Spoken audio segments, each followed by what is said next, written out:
ஒரு வருஷத்துக்கு முன்னாடி நான் ஹாம்ஸா, ஆண்ட்ரூ டேட்ங்கிற மாரி நெறைய இன்ஃப்ளூயன்சர்ஸோட வீடியோ பார்த்துட்டு இருந்தேன். பார்க்குற விஷயத்த தாண்டி நான் அவங்கள சொல்றது எல்லாத்தையும் வேத வாக்கா எடுத்துக்கிட்டு இருந்தேன். தினமும் அவங்க கன்டென்ட்ட பயங்கரமா கன்சியூம் பண்ணி, அவங்க சொல்ற விஷயங்கள் எல்லாம் கண்ண மூடி நம்பிட்டு இருந்தேன். அவங்க சொல்லிக் குடுக்குற விஷயம் நெறைய விஷயம் நல்லதா தான் இருந்துச்சு. 80% ஆஃப் விஷயம் வந்து நல்லா தான் இருந்துச்சு. ஹார்ட் ஒர்க் பண்ணணும், ஜிம்முக்கு தினமும் போணும், நம்ம எக்ஸ்ட்ரீம வந்து எப்பவுமே புஷ் பண்ணிக்கிட்டே இருக்கணுங்கிற விஷயம் வந்து எப்பவுமே நல்லா தான் இருந்துச்சு. There's nothing that God hates more than sloth and laziness. If God were to create a man and that man were to sit around and do fuck all, God will frown upon you. It's why you're never lucky. Start to work, start to show God the beauty of his own creations. You'll be amazed how lucky you'll become. ஆனா சில விஷயங்கள் வந்து I'm telling you, if you're a woman, the smartest thing you can do is look after your man, make him not want to cheat, be perfect. But there's going to be a time across a 20-year marriage you might just need to be a little bit blind. A little bit.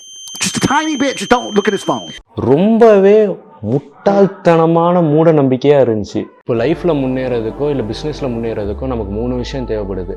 ஒன்று skill, இன்னொன்று belief, இன்னொன்று நம்மளை பற்றியே நம்ம நினச்சி வச்சுருக்கிற character trades. இந்த 3 விஷயமே இங்கே இருக்கிற இன்ஃப்ளூயன்சஸ் நிறைய பேர் நல்லா சொல்லி கொடுத்தாங்க. ஆனால் நம்மளுக்கே தெரியாமல் இந்த இன்ஃப்ளூயன்சஸ்லாம் நம்ம மைண்டை எந்த அளவுக்கு ஃபக்ட் அப் ஆக்கியிருக்காங்க தெரியுமா? You are a scammer.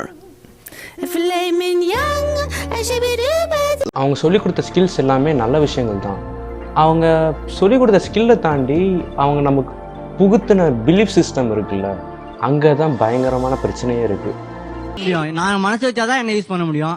அப்படிதான் உனக்கு திங்கிங் பண்ணிருக்காங்க. உனக்கு ஆண்ட்ரூ டேட் வந்து காலையில் எழுந்தோடனே காஃபி குடிப்பாரு. அப்போ நம்ம காலையில் எழுந்தோடனே காஃபி குடிப்போம். 10,000 வருஷத்துக்கு முன்னாடி இருந்த மனுஷங்கள்லாம் காலையில் எழுந்துச்சு காஃபியை குடிச்சிட்டு இருந்தாங்க. ஒரு வருஷத்துக்கு முன்னாடி காலையில் 4:30க்கு எழுந்துச்சு நான் உங்களுக்கு ஒரு ஸ்டோரி சொல்கிறேன்.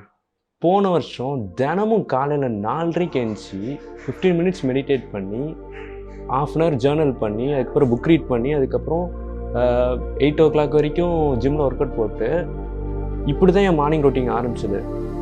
ஆரம்பத்தில் இது என்னை பெட்டராக ஃபீல் பண்ண வச்சது. போக போக இதெல்லாம் பண்ணாதான் என் நார்மல் டே நல்லா இருந்துச்சு. ஆனால் இதை நான் எப்போ நான் மெஸ்டப் பண்ணுறனோ, அதாவது எப்போ நான் ஜேர்னல் பண்ணுறதை மறக்கணும் இல்லை மெடிடேட் பண்ண மறக்கணும், அப்போது என்னோடய நாளே சுத்தமாக நொறுங்கின மாதிரி இருந்துச்சு. என்னால் கான்ஃபிடென்ட்டாக இருக்க முடியாது. நானே எனக்கு ஒரு மூட நம்பிக்கை மாதிரி நானே கொண்டு வந்துட்டேன். நான் ஒரு நாள் மெடிடேட் பண்ணலன்னா அன்றைக்கி அவ்வளோதான் போச்சு, என்னால் யார்ட்டுமே தைரியமாக பேச முடியாதுங்கிற மாதிரி ஒரு மூட நம்பிக்கை நானே கிரியேட் பண்ணி வச்சுருக்கேன். இது எல்லாமே நல்ல விஷயம் தான் ஜஸ்டின். மெடிடேட் பண்ணுறது, ஜேர்னல் பண்ணுறது, புக் ரீட் பண்ணுறது நல்ல விஷயம் தானே ஜஸ்டின். இதெல்லாம் எதுக்கு குறையா சொல்கிறேன்? எப்போ உனக்கு இந்த குட் ஹேபிட்ஸ் வந்து நீ அதை டிபெண்ட் பண்ணி அது இருந்தால் அதுதான் நீங்கிற ஒரு விஷயம் வருதோ அப்போ தான் பிரச்சனையே ஸ்டார்ட் ஆகுது.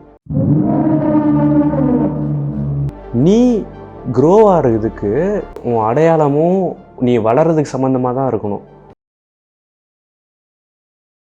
மெடிடேட் பண்ணுறதோ ஜேர்னல் பண்ணுறதோ இது வந்து உன்னோட அடையாளமாக மாறக்கூடாது. இப்போ நீ ஒரு ஸ்டூடெண்ட்டாக இருக்கன்னா நல்லா படிக்கிறதும் உனக்கு நீ செல்ஃப் ரிவைஸ் பண்ணுற மாதிரி விஷயங்கள் தான் உன்னோட அடையாளமாக இருக்கணும். இந்த விஷயங்கள் தான் நீ நல்லா படிக்கிற ஸ்டூடெண்ட்டாக மாறும்.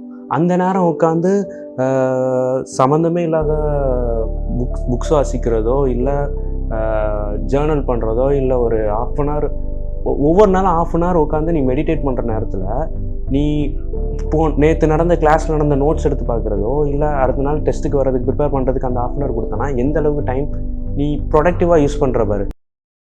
நீ உன் மைண்டில் வந்து அந்த 1/2 hour நான் மெடிடேட் பண்ணனால ஓகே இன்றைக்கி நாள் வந்து நான் ப்ரொடக்டிவாக யூஸ் பண்ணிட்டேன்னு நினைப்பேன். ஆனால் அது கிடையாது.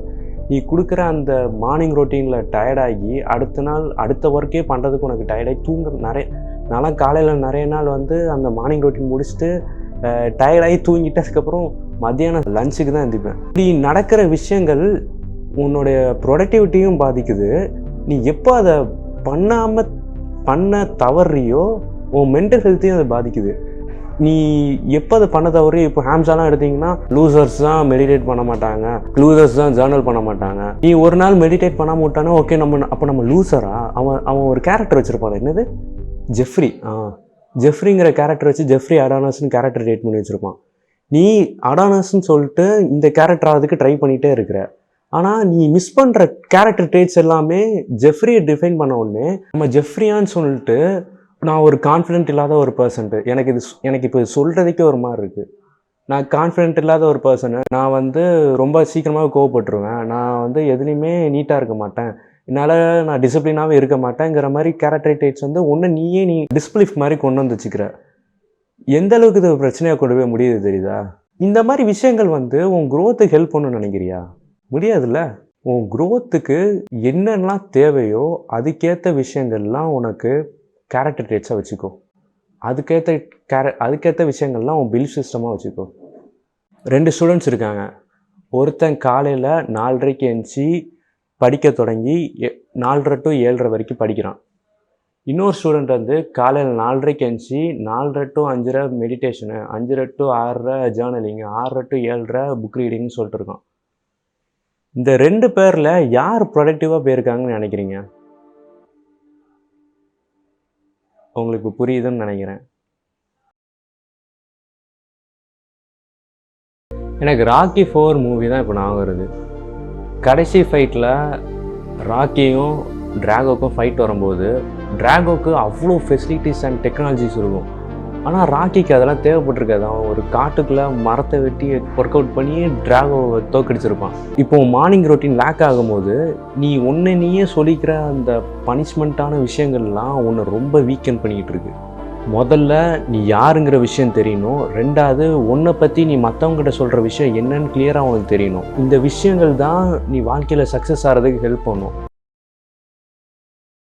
ஸோ 3 மாதம் பிரேக் எதுக்குன்னா, எனக்கே இந்த இன்ஃப்ளூயன்சர்ஸ்ட்டை விட்டு அந்த கேரக்டர் ட்ரேட்ஸ் அவங்க சொல்கிற பிலீஃப் சிஸ்டம்லேருந்து வெளியே வர்றதுக்கு டைம் ஆச்சு. நீங்களும் இந்த மாதிரி உள்ளே மாட்டிக்கிட்டு இருக்கிற மாதிரி உங்களுக்கு ஃபீல் ஆச்சுன்னா இதை கொஞ்சம் யோசிச்சு பாருங்கள். மெடிடேஷனோ ஜேர்னலிங்கோ உங்களுக்கு உண்மையிலேயே உங்களுக்கு ஹெல்ப் பண்ணுதான்னு நல்லா யோசிச்சு பாருங்கள். இப்போ இருக்கிற பயங்கரமான பில்லியனர்ஸ்லாம் அதானே ஃபாலோ பண்ணிருக்காங்க. ஜஸ்ட் நீ என்ன இதெல்லாம் சொல்கிறேன்னா, பயங்கரமான பில்லியனர்ஸ் வந்து அவங்க சின்ன வயசில் கஷ்டப்படும் போது தான் இதை ஃபாலோ பண்ணிருக்கல. அவங்க பயங்கரமாக வளர்ந்ததுக்கப்புறம் அவங்க நாளை எப்படி ஃபில் பண்ணணும்னு தெரியாமல் இந்த மாதிரி மெடிடேஷனுக்கு ஒரு டைமிங்கு, ஜேர்னலிங்க்கு ஒரு டைமிங்கு, இல்லை செல்ஃப் கிராட்டிடியூட் ஜேர்னலிங்க்கு ஒரு டைமிங்னு சொல்லி டைமை பிடிச்சிக்கிட்டு இருக்காங்க. ஆனால் நமக்கு வேல்யூபிளாக இருக்கிறது இந்த டைம் ஒரு விஷயந்தான். அதனால இது நம்ம எந்த அளவுக்கு ப்ரொடக்டிவாக, எந்த அளவுக்கு நமக்கு கேரக்டர் ட்ரேட்ஸுக்கு ஏற்ற மாதிரி யூஸ் பண்ண முடியுமோ கரெக்டாக யூஸ் பண்ணணும். ஸோ வீடியோ கடைசியாக இந்த 2 விஷயத்த சொல்லி முடிக்கிறேன். முதல்ல நீ யார், நீ எப்படி உன்னை பற்றி பேசுகிற விஷயத்தை பற்றி நல்லா தெரிஞ்சு பேசு.